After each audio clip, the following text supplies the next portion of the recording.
mapapakinggan yung umalis na dito si Ate Yumi.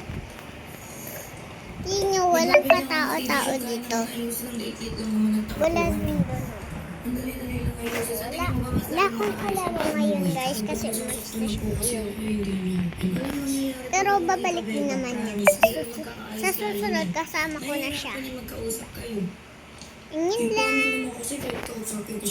Ay, yung ito ko guys. Hi guys, ako pala si Kate Saway-Salin. Ano, ang batang from this Totis.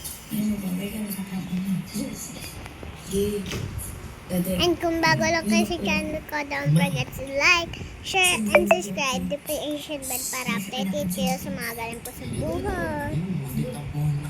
Ang gulat nga ako ginising ako. Ano doon? Ano yun?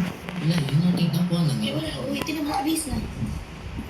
Siya, sabihin sila sa mga yun. Tinamang bis, sasabayin nila siya. Uwi ka? Dito ko pinapansin ni Prince. Ano nangyari? Alam mo, parang pagsinin ka. Ha? Mukha ka pa. Hindi. Day, uwi na nga siya eh. Uy, nanonood ako ng Manic Stick, guys. Tapos doon sa napanood ko sa TikTok yung mga Jax from A5, sabi niya A40I. Kami Jax pang Blanco ang pinakasikat na sikat. Eh, mas pinakasikat kaya yung Manix Spam, di ba guys? Lagi kong pinapanood.